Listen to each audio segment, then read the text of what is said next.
안녕하십니까. 직업상담사 2급 자격시험 대비 직업상담학 핵심 이론 요약 강의 들어갑니다. 이번 시간에는 7강입니다. 형태주의 상담의 주요 목표 19번부터 들어가겠습니다. 형태주의 상담의 주요 목표 20번 게슈탈트 상담이 형태주의 상담이죠. 게슈탈트 상담의 기법 20번은 정말 잘 나옵니다. 체킹해 주시고요. 21번 형태주의 상담에서 내담자들이 자신에 대해 더 잘 자각하고 내적 갈등을 충분히 경험하며 미해결된 감정을 해결할 수 있도록 돕기 위해 사용하는 기법들이 있는데요. 거기도 체크해 주시기 바랍니다. 일명 자각기법이다 이렇게 보시면 되겠고요. 자, 그 다음에 22번 신경증적 행동 발달의 요인, 즉 신경증적 요인이 있는데 이거는 시험에 한 번 정도밖에 제가 본 기억이 없어요. 그래서 많이 나오진 않았다라고 보시면 되겠습니다. 22번은 참고하시기 바랍니다. 자, 그 다음에 22번 쭉 끝에 보면은 참고에 펄스 이론의 성격 변화 단계가 나오죠. 우리가 이제 5개의 심리층이 나와요. 5개의 심리층이 나오는데, 자, 이 내용은 아직까지 시험에 거론된 바는 없지만 나올 수 있는 것입니다. 나올 수 있는 것 5가지 신경층이 있습니다. 그 내용들을 보겠습니다. 자, 19번은 형태주의 상담의 주요 목표 체크해 주시기 바랍니다. 간혹 출제가 되기 때문에 알아두실 필요가 있고요. 첫 번째 기본적인 목표는 이거부터요. 형태주의 상담은 게슈탈트 상담인데 이것은 실존주의 상담의 영향을 받아요. 그래서 우리가 앞에서 했던 실존주의 상담하고 조금 내용이 약간 비슷한 면도 없지 않아 있습니다. 기본적인 목표는 참여자, 내담자들로 하여금 자신의 인식에 대한 책임 능력을 여기서 끊어야 돼요. 어떻게 회피하고 있는지를 인식시키고 외적인 지지보다는 내적인 지지를 찾도록 격려하는 것입니다. 이러한 인식을 통해 자신에 대한 인식이죠. 이러한 인식을 통해서 내담자들은 단절되었던 자신의 부분을 인지하고 재통합하여 전체적으로 되게 됩니다. 개인들로 하여금 성숙하고 성장하도록 돕는 것이며 성숙과 성장의 목표는 통합의 성취라는 목표가 함축되어 있습니다. 자, 우리가 이제 자신의 부분들이 있습니다. 자신들의 부분들을 잘 어웨어니스 알아차리고 그러한 것들을 이제 재통합하게 되는데 이 재통합이 바로 이제 상담의 주요 목적이다. 통합의 성취가 바로 그러한 내용이 되겠습니다. 자, 밑에 실력 따지기 보면 형태주의 상담 또는 게슈탈트 치료의 과정이 있습니다. 첫 번째는 형태주의 상담은 능동적이고 직접적인 경험에 관심을 가지고 시작합니다. 상담자가 중심이 됩니다. 상담자가 중심이 되어서 상담 활동을 정합니다. 언제나 현재를 중심으로 하고 각성하는, 자각하는, 각성시키는 것을 중요한 상담 목표로 정합니다. 상담 과정은 형태의 생성과 소멸을 방해하는 요인을 제거하는 모든 과정이 포함됩니다. 우리가 이제 생성이라고 하는 것은 우리가 정경, 배경 이런 거 배웠잖아요. 정경으로 떠오르는 행위가 이제 일종의 생성이 되고 배경으로 물러나는 것이 바로 이제 소멸이라 이렇게 생각하시면 돼요. 그런데 이런 생성과 소멸이 게슈탈트의 형성과 생성과 소멸, 즉 정경으로 떠오르는 행위나 배경으로 물러나는 행위가 반복적으로 잘 이루어져야 되는데 그것을 방해하는 요인이 있다. 그 요인을 제거하는 모든 과정이 이 상담 과정에 포함이 되겠습니다. 자, 19번에 이제 형태주의 상담의 주요 목표가 있었는데 그걸 간단하게 키워드로 잡겠습니다.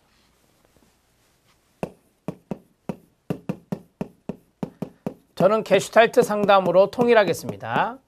게슈탈트 상담의 목표입니다. 자, 첫 번째는 1번에 있는 것은 자기 자신에 대한 인식이라 했습니다. 자기 자신에 대한 인식 이러한 것들을 회피라고 하는 개념이 있죠. 게슈탈트 상담에 보면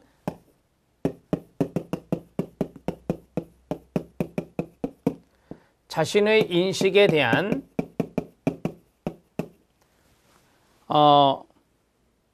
책임 능력을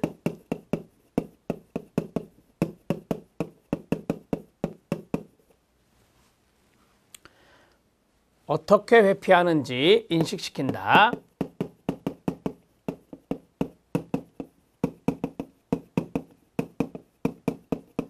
인식이란 말을 자각이라 하죠.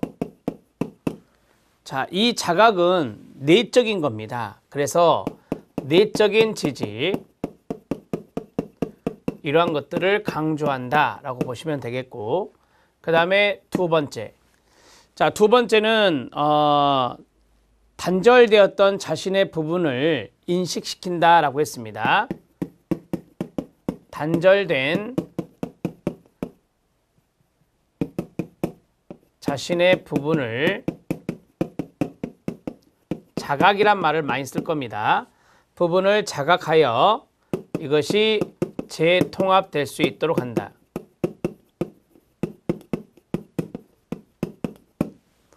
자, 그 다음에 세 번째는 성장이죠. 거기에 중요한 단어가 내담자의 성장, 그러한 것들을 주요 목적으로 하는데요. 내담자의 성장, 목적 달성을 위해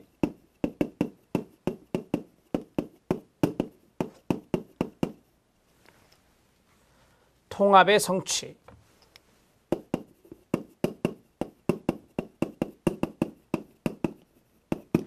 자, 이러한 것들이 바로 게슈탈트 상담의 주요 목표가 된다. 게슈탈트 상담은 키워드가 많이 있었습니다. Here and now, 지금 여기라고 하는 것이 있고요. 각성이라고 하는 자각이 있습니다. 그 다음에 게슈탈트의 생성과, 바로 밑에 쓸게요. 소멸의 과정. 자, 이러한 것들이 있는데, 이러한 것들을 이 게슈탈트 상담의 목표에다가 약간 집어넣어서 써도 됩니다. 저는 여기 자각이라고 하는 단어를 썼습니다. 이러한 것들이 바로 각성과 연관성이 있다라고 보시면 되고요. 자, 여기 보면은 게슈탈트가 생성이 되고 소멸했다가 다시 생성하잖아요. 이러한 것들이 바로 재통합, 통합이다, 이렇게 보시면 돼요. 그러한 것들이 잘 이루어져야 게슈탈트의 생성과 소멸이 잘 반복적으로 이루어져야 건강하게 성장할 수 있다라고 보기 때문에 그렇습니다. 이렇게 정리하시면 되겠습니다. 자, 20번 들어갑니다. 게슈탈트 상담의 기법입니다. 이 기법 문제를 보면 되게 5가지를 쓰시오, 이런 식으로 많이 나오더라고요. 그래서 여러분들한테 5가지를 제가 추천해 드렸는데, 자, 언어 연습이 있고, 대화 실험이 있고, 투사놀이가 있고, 과장 실험이 있고, 꿈작업이 있고, 기타의 기법들이 있습니다. 자, 21번과 연결됩니다. 21번에 보면 욕구와 감정 자각, 환경 자각, 언어 자각, 신체 자각, 이것도 다 기법들이에요. 자각 기법들이거든요. 그래서 이런 내용들을 여러분들이 몇 가지를 쓰셔도 됩니다. 이것도 마찬가지 기법이기 때문에, 게슈탈트 상담에 쓰는 기법이기 때문에 그렇습니다. 언어 연습입니다. 게슈탈트 치료에서는 언어를 사용하는 양상과 성격 간의 관계를 강조합니다. 언어를 사용하는 양상은 개인의 느낌이나 사고나 태도를 표현하며 이에 초점을 맞추게 되면 자기인식이 증가된다. 그래서 I am 이라고 하는 나는 인칭대명사 1인칭을 쓰는 거예요. 나는 뭐뭐에 대해서 책임을 집니다 라고 했죠. 자, 자신의 인식에 대한 책임 능력, 이게 이제 언어 연습 또는 언어 자각을 통해서 이루어질 수 있는 것이다. 자, 대화 실험이 있습니다. 공상 대화의 박스. 공상 대화를 통해 내담자로 하여금 내적인 분할을 인식하게 하고 궁극적으로는 성격 통합을 촉진시키고자 하는 것입니다. 내담자로 하여금 자신이 거부해왔던 감정이 바로 자신의 실제적인 일부분임을 깨닫게 함으로써 내담자가 이러한 자신의 일부분에서 떨어져 나가지 않도록 해주는 것이 말 그대로 공상 대화를 통한 대화 실험입니다. 투사놀이입니다. 투사는 남 탓하는 거죠. 다른 사람에게 탓을 하는 그러한 방어 기제를 투사라 하는데, 그 사람의 역할을 해보도록 하는 것입니다. 어떤 내담자는 자신의 감정이나 동기를 부인하고 그러한 것을 다른 사람에게 돌리는데 너무 많은 에너지를 소비합니다. 이처럼 내담자가 무엇인가를 다른 사람에게 투사하고 있을 때 상담자 내담자에게 그 사람의 역할을 해보라고 요청할 수 있습니다. 이게 이제 투사라고 하는 것과 역할놀이라고 하는 것이 겹쳐진 투사놀이가 되겠습니다. 과장 실험입니다. 게슈탈트 치료의 목표 중 하나는 내담자로 하여금 자신이 신체 언어를 통해 바디 랭귀지를 말하죠. 신체 자각이라는 기법에 쓰는 건데요. 신체 언어를 통해 보내는 미묘한 신호와 단서를 좀 더 잘 인식하게 하려는 것입니다. 상담자는 어떤 특정의 행동과 관련된 느낌을 좀 더 강렬하게 경험하고 그 행동의 내적인 의미를 좀 더 잘 인식하기 위해서 가로 내담자에게 어떤 움직임이나 몸짓을 과장해 보도록 요청할 수 있습니다. 이게 바로 과장 실험입니다. 꿈 작업입니다. 게슈탈트 치료에서는 정신분석처럼 꿈을 해석하거나 분석하지는 않습니다. 그 대신에 꿈을 현실화하고 재현시킵니다. 그래서 마치 지금 일어나고 있는 것처럼 꿈을 다시 체험하게 합니다. 항상 제가 그랬죠. 게슈탈트 상담은 지금 여기를 강조한다 라고 말씀드렸습니다. 상담자는 내담자에게 자신의 꿈을 현재 시제로 재현하고 행동화하여 꿈의 중요한 요소들을 대화로 변형시키고 내담자가 꿈의 일부분이 되도록 권하는 건데 이걸 꿈 작업 기법이라고 합니다. 기타의 기법들, 반대로 하는 역정 기법, 머물러 있기, 비느자 기법 이런 것 등이 있습니다. 자, 21번을 바로 보도록 하겠습니다. 20번과 연관성이 있기 때문에 21번도 보고 판서를 하겠습니다. 21번을 보면 형태주의 상담에서 내담자들이 자신에 대해 더 잘 자각하고 이 자각기법이라고 하죠. 각성을 촉진시키는 기법인데요. 자각하고 내적 갈등을 충분히 경험하며 미해결된 감정을 해결할 수 있도록 돕기 위해 사용하는 기법입니다. 자, 첫 번째는 욕구에 동그라미 치고 감정에 동그라미 치시기 바랍니다. 한마디로 말하면 욕구와 감정을 자각하는 기법이 되겠는데요. 지금 여기에서 here and now를 말합니다. 지금 여기에서 체험되는 욕구와 감정을 알아차리게 하는 것입니다. 사례를 보면 두 가지가 있죠. 지금 어떤 느낌이시죠? 이거는 바로 느낌을 이야기하는 것입니다. 감정이라고 보시면 되겠죠. 정서니까. 그 다음에 지금 당신이 원하는 것은 무엇입니까? 이게 뭘까요? 원하는 것이니까 욕구라고 말할 수 있습니다. 그래서 이렇게 이제 질문을 던짐으로써 욕구와 감정 부분을 자각할 수 있다라고 하는 거고, 그 다음에 환경 자각입니다. 주위 사물과 환경에 대해 자각하도록 해줌으로써 환경과의 접촉을 증진하는 겁니다. 환경 자각을 하는 이유는 환경과의 접촉이 필요해요. 게슈탈트를 형성하고 소멸하는 그 과정에 환경과의 접촉이 있는데 그 내용을 이야기하는 것입니다. 환경 자각은 내담자들의 공상과 현실에 대한 분별을 높여주는 겁니다. 지금 무엇이 보이십니까? 방 안에 전혀 없던 새로운 것들이 있습니까? 라고 물어보는 겁니다. 언어 자각입니다.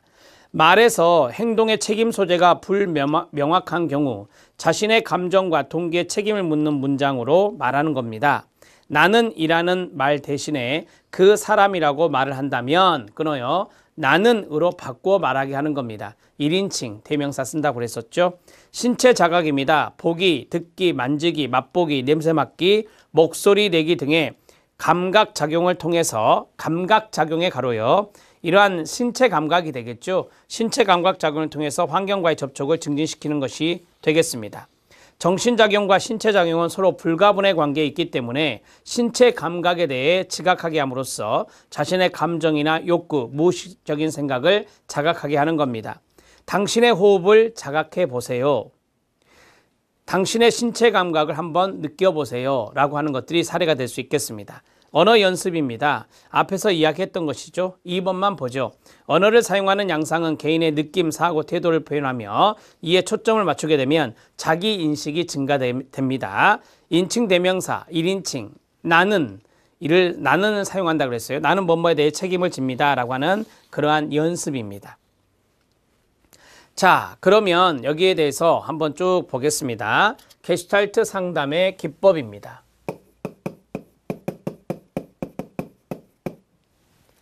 자, 게슈탈트 상담의 기법은 간략하게 타이틀을 적고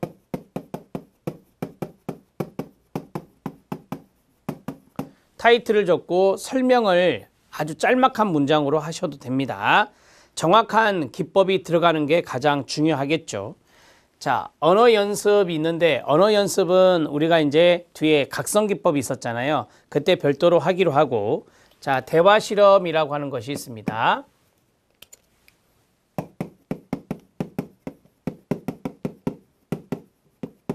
여기서 대화라는 단어가 중요할 수 있어요. 공상대화라고 말씀드렸었죠. 자, 공상대화를 통해서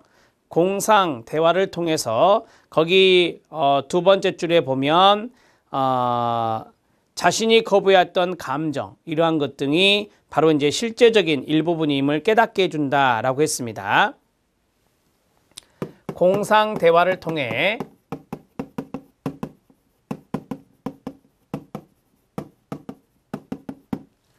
자신이 거부해왔던, 이 자신은 내담자를 말합니다.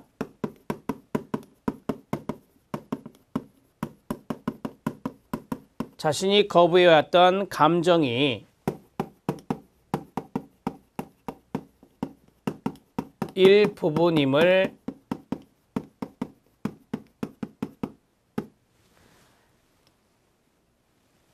깨닫게 한다. 이 정도만 적으셔도 됩니다. 자, 공상적인 대화를 통해서 이게 꼭 들어가야 돼요. 자신이 거부해왔던 감정이 있을 건데 그것이 단절되었던 일부분이었구나, 이렇게 보게 하는 것이고요. 자, 그 다음에 두 번째 투사놀이가 있습니다. 투사놀이는 다른 사람에게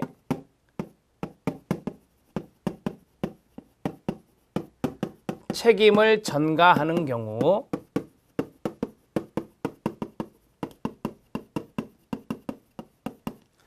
그 사람의 역할을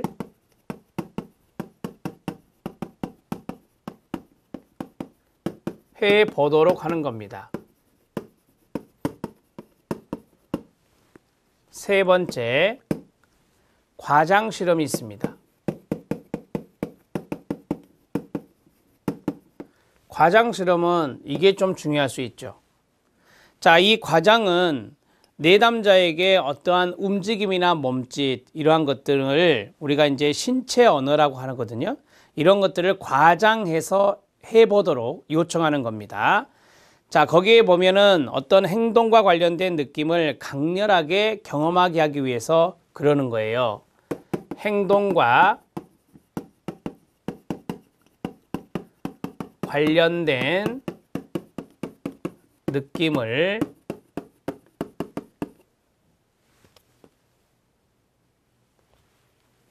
강렬하게 하기 위해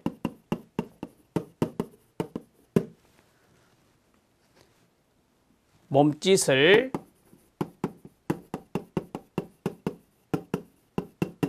과장해서 해보도록 요청하는 겁니다.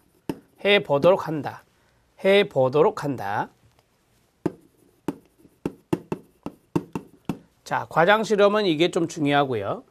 대화 실험은 어떤 감정적인 측면이라면 과장 실험은 행동적인 측면이라고 정리하셔도 됩니다. 네 번째, 꿈작업. 자, 꿈작업은 꿈을 분석하거나 해석하는 게 아닙니다. 자, 꿈을 현실화하고 재현시키는 겁니다. 꿈을 현실화하여 재현시키는 겁니다. 자, 그리고 거기 두 번째 줄에 보면은 두 번째 줄 마지막에 보면 꿈을 현재 시제로 이제 재현을 하고 행동화하죠. 여기 이제 재현하는 것이 행동화하는 거니까 중요한 요소들을 대화로 변형시켜서 꿈의 일부분이 되도록, 내담자가 꿈의 일부분이 되도록 하는 겁니다. 중요한 요소를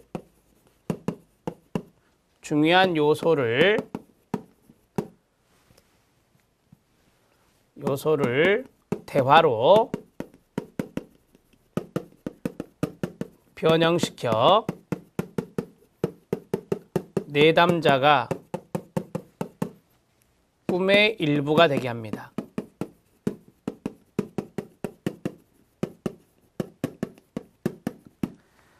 자, 이 네 가지의 기법을 여러분들에게 추천하고요. 비는자 기법 아시죠? 상대방이 없어요. 없는데 비는자에 앉아있다라고 생각하고 대화를 하는 그러한 기법을 비는자 기법이라고 하죠. 그 정도 여러분들이 알고 쓰시면 될 것 같고요. 자, 여기에서는 이제 자각 기법을 씁니다. 자각 기법은 각성을 촉진시키는 기법이다. 자, 첫 번째가 욕구, 감정 자각이 있었습니다. 두 번째가 환경 자각이 있었습니다. 세 번째가 신체 자각이 있었습니다. 네 번째가 언어 자각이 있었습니다. 이것은 언어 연습과도 약간 일맥상통해요. 언어 연습과도 일맥상통하다, 한다라고 보시면 되고요.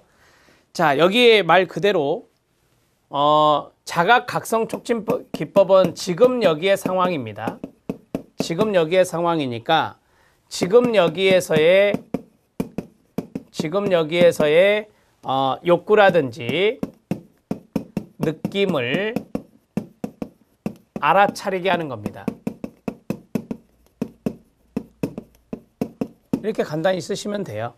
그 다음에 여기는 환경과의 접촉을 이제 증진시킨다라고 했었잖아요. 지금 여기에서의 환경을 자각하여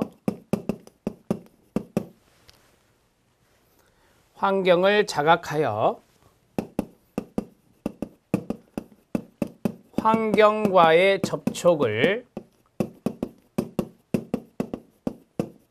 증진시키는 겁니다. 신체 자각. 자, 신체 자각은 우리가 이제 그 신체와 연관된 감각이 있잖아요. 신체 감각. 신체 감각을 자각하여 신체 부분과 정신 부분이 이제 불가분의 관계가 있다라고 이야기가 됐었죠. 그 내용에 보면 따라서 여기 부분에서 뒷부분을 조금 정리해서 쓰셔야 되는데 욕구라든지 감정이라든지 아니면 무의식적인 생각 이런 것들도 자각이 가능하다라고 하는 겁니다. 신체 감각을 통해 욕구, 정서, 무의식적 측면을 자각하게 하는 겁니다. 자, 언어 자각입니다. 자, 언어 자각은 언어 연습과 연관성이 있다라고 말씀을 드렸었죠. 그래서 이 언어 자각도 마찬가지 1인칭 대명사 1인칭을 사용하여 이야기함으로써 자신의 책임을 자각하게 하는 겁니다. 나는 뭐뭐에 대해서 책임을 집니다 라고 하는 연습이나 이런 언어 자각을 통해서 이게 가능할 수 있겠죠. 여기까지 알아두시면 됩니다. 여기 두 가지 중에 어떤 게 나올지 모르지만 이제까지는 앞에 있는 이게 많이 나왔어요. 그러니까 게슈탈트 상담 기법에 이런 것들도 다 기법에 들어가거든요. 자각 기법에 들어가니까 여러분들이 여기에 있는 것에서 한 3가지 정도 쓰시고 여기서 2가지 쓰셔도 되고요. 이거는 잘 취사 선택해서 하시고, 그러나 문제가 만약에 자각을 위한 각성 촉진 기법을 써라 그러면 이쪽에 있는 내용을 써야 됩니다. 이쪽에 있는 내용은 그것은 없어요. 이 내용을 쓰시면 되겠습니다. 자, 이제 기법에 대해서 했고요. 22번에 신경증적 발달, 행동 발달의 요인, 신경증적 요인을 보도록 하겠습니다. 이거는 많이 나오진 않았다라고 말씀을 드렸어요. 교재에 있는 내용만 보도록 하겠습니다. 판선하지 않겠습니다. 펄스의 게슈탈트 이론에서 인간의 인격은 양파 껍질을 까는 것과 같다고 했습니다. 인간이 심리적 성숙을 얻기 위해 벗어야 한다고 가정하고 신경증을 부적응 행동의 주된 표현으로 생각을 했습니다. 신경증적 행동 발달이 3가지 개념, 아래에 있는 공격성의 발달, 평형 상태의 유지, 그 다음에 환경과의 상호작용 이런 것들과 연관성이 있다라고 했어요. 그러니까 신경증적 행동 발달의 원인 3가지다 이렇게 보시면 되겠고요. 첫 번째가 공격성의 발달입니다. 공격성의 발달은 아동의 치아 발육 및 그에 따른 음식물의 파괴와 관련이 됩니다. 음식물을 동화시키는 공격적인 과정이 건전하게 발달할 때 그 외 다른 개인 생활에 대한 건전한 공격적인 접근의 기초가 마련될 수 있을 겁니다. 자, 이건 문제가 안 되잖아요. 그러나 3번 체크. 최초의 공격적 과정이 좌절되면 자신의 인생을 공격적으로 창조할 수 있는 능력 또한 좌절됩니다. 예컨대 위장이 동화작용 없이 삼켜진 음식 덩어리를 처리할 수 없는 것처럼 정신 또한 동화작용 없이 들어온 성격의 덩어리들, 타인의 기대나 요구 이런 것들을 효과적으로 다룰 수가 없어서 개인의 독특한 성격을 이룰 수 없고 신경증적 행동을 하게 된다는 것입니다. 이게 이제 공격성의 발달이 좌절됐을 때 이런 것들이 이제 문제가 된다라고 하는 것입니다. 자, 그 다음에 2번 유기체 내에는 평형을 유지하려는 기본적인 동기가 있습니다. 개인적인 욕구가 지각이 되면 유기체는 평형을 회복시킬 수 있는 적절한 대상이나 수단을 배경으로부터 선택하게 됩니다. 펄스에 따르면 인간의 과거 경험은 배경이 되고 현재 경험이나 개인의 절박한 욕구가 전경이 된다고 합니다. 개인의 가장 절박한 욕구는 그것이 만족될 때까지 개인의 행동을 지배하여 이 욕구가 충족되면 그것은 배경으로 물러나고 그 다음에 중요한 욕구가 다시 전경이 됩니다. 어느 면에서는 인간이 성장한다는 것은 게슈탈트를 만들고 부수고는 또 만들고 하는 순간순간의 게슈탈트 형성의 과정이라고 말할 수 있을 것입니다. 여기에서 건강한 사람은 전경 배경의 상호작용이 탄력적으로 아주 잘 일어납니다. 주기적으로 일어났는데 신경증 환자는 이들 간의 형성을 유연하게 하지 못하므로 과거에 집착하게 되는 것입니다. 예를 들면 프로이드가 말한 컴플렉스가 바로 펄스가 말한 병리적 게슈탈트인 것입니다. 유기체 내에는 평형을 유지하는 기본적인 동기가 있는데 그 평형이 깨졌을 때 바로 신경증적인 행동이 신경증이 나타난다라고 하는 겁니다. 세 번째, 총체적인 원리에 대한 한 가지 측면이 가로 유기체와 환경 간의 상호작용 가로 닫고입니다. 인간과 환경의 상호 의존성에서 환경은 끊임없이 변화되므로 개인도 이에 맞추어서 변화해야 하지만 그렇지 못할 때 신경증이 유발됩니다. 환경은 변화되는데 개인이 변화되지 못할 때, 즉 인간과 환경이 상호 교류를 잘 못할 때 문제가 발생하는 겁니다. 여기에서 부적응자란 자기가 놓여진 상황에서 어떻게 하면 좋을지 모르는, 즉 게슈탈트를 만들 수 없는 자이거나 비록 만들 수 있더라도 하나의 게슈탈트밖에 움직일 수 없는 자입니다. 말하자면 장면에 어울리지 않는 행동을 취하는 소위 원 패턴, 하나의 패턴의 인간으로서 게슈탈트 고착적 현상인 것입니다. 자, 우리가 이제 좀 이게 환경의 변화에 따라 인간의 유기체도 이렇게 변화가 돼야 되는데 그렇지 않고 한 가지 패턴만 보이고 있는 고착적인 부분이라면 신경증이 유발된다라고 하는 것입니다. 밑에 박스 보겠습니다. 실존주의 영향을 받은 게슈탈트 심리학에서는 인간은 반드시 어떠한 상황에 처하여 있고 그 상황을 받아들이는 방법, 게슈탈트 생활공간, 이러한 받아들이는 방법이 행동을 규정한다고 생각합니다.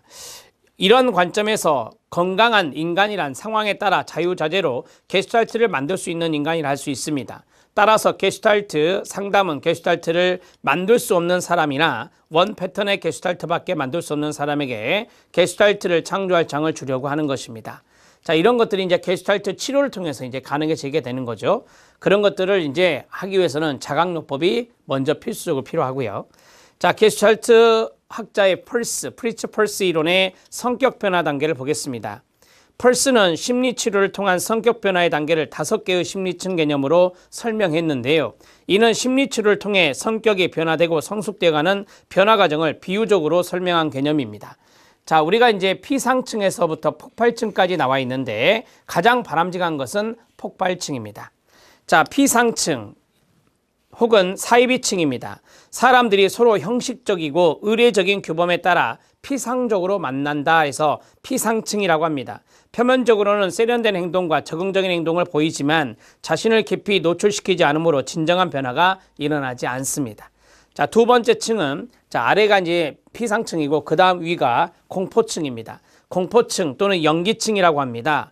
개체가 자신의 고유한 모습으로 살아가지 않고 부모나 주위 환경의 기대 역할에 따라 행동하며 살아가는 단계라고 합니다. 그래서 연기한다, 그래서 연기층이라 합니다.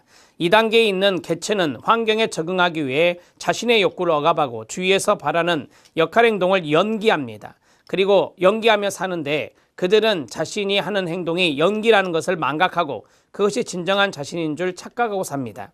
예를 들면 모범생이나 지도자나 중재자나 희생자나 구세주 등의 역할을 하는 것인데요. 자기는 어떤 사람이야 한다라는 관념에 의해 살아가고 타인에 의해서도 그들은 어떠어떠하게 행동해야 한다라는 관념적인 규준과 틀로 대합니다. 이러한 인간관계는 서로에 대한 기대와 이미지, 환상만을 쫓는 것으로서 역할 연기를 그만둘 수 없는 이유는 역할 연기를 그만두게 되면 큰일이 벌어질 것이라는 비현실적인 공포가 있어요. 그래서 공포증이라고 합니다. 비현실적인 공포의 밑줄입니다. 같기 때문에 그들은 현상 유지를 하려고 했습니다. 그 다음 위의 층이 교착층입니다. 막다른 골목이라고도 하고요. 개체는 이제껏 해왔던 역할 연기를 그만둡니다. 자립을 시도하지만 동시에 심한 공포를 체험합니다. 자, 역할 연기를 그만두는데 심한 공포를 체험하게 되고 개체는 이러한 공포감과 공허감을 만나는 것이 두렵기 때문에 이 단계에 들어서기를 한사코 회피합니다. 자, 이러한 현상이 막다른 골목에서의 체험인데 이때 치료자는 내담자로 하여금 이러한 상태를 피하지 말고 직면하며 잘 견뎌내도록 격려해야 합니다. 내담자가 이러한 혼동 상태와 공백 상태를 참고 통과하게 되면 유기체적인 변화가 일어나며 새로운 돌파구가 열리게 됩니다. 그 다음 위층이 뇌파층입니다. 뇌파층 2단계에 오면 내담자는 자신이 억압하고 차단해왔던 욕구와 감정을 알아차리게 됩니다. 그런데 이러한 유기체 에너지는 오랫동안 차단되어 파괴력을 가지고 있어 외부로 발산되면 타인과의 관계가 악화될 것이라고 두려워해서 자기 내부로 향하게 됩니다. 그래서 뇌파층이라고 하는 거고요. 자기 내부로 향하게 된다. 밑줄 쳐주시기 바랍니다. 이 단계에서는 접촉 경계 혼란 장애 중에 반전 행동을 많이 보이게 됩니다. 자, 폭발층입니다. 이 단계에 오면 개체는 자신의 감정과 욕구를 더 이상 억압하거나 차단하지 않고 직접 외부 대상에게 표현합니다. 외부 대상에 표출한다. 그래서 폭발층이라고 합니다. 또한 이전에 억압하고 차단했던 미해결 과제들은 정경으로 떠올려 완결짓습니다. 이제까지 회피해왔던 진정한 자신의 감정과 접촉하게 되면서 유기체는 신체적, 정서적으로 강렬한 자각과 접촉을 경험하게 되고 인지적으로도 깊이 몰입하여 마침내 정신과 신체의 총체적인 통합을 체험하게 되는 것입니다. 자, 우리가 이제 각 부분에 있죠. 각 부분이 있는데 그 부분들이 바로 이제 통합이 된다. 우리가 앞에서 통합의 성취, 재통합 이런 것들인데 이런 것들이 게슈탈트의 형성과 소멸의 주기적인 어떤 순환 과정이 잘 이루어졌을 때 이런 것들이 가능해진다고 보시면 되겠습니다. 밑에 박스를 보면요. 성격 변화 단계들을 알아차림 접촉 주기와 관련해 살펴보면 표피층과 공포층은 게슈탈트 형성이 잘 안 되는 단계고요. 그 다음에 교착층은 게슈탈트 형성은 되었으나 에너지 동원이 잘 안 되는 단계이고요. 그 다음에 뇌파층은 에너지 동원은 되었지만 행동으로 옮기는 단계에서 차단이 되어 게슈탈트가 완결되지 못한 상태고요. 폭발층은 마침내 개체가 게슈탈트를 순조롭게 해소하고 완결짓는 단계라고 보시면 됩니다. 따라서 이 폭발층이 바로 게슈탈트의 형성과 해소가 원활하게 잘 이루어지는 것이고 우리가 이때 말씀드렸던 신체와 정신의 통합이 이루어진다라고 말씀을 드렸습니다. 자, 여기까지 이번 시간 하겠습니다. 게슈탈트 상담 잘 기억해 주시기 바랍니다. 수고하셨습니다.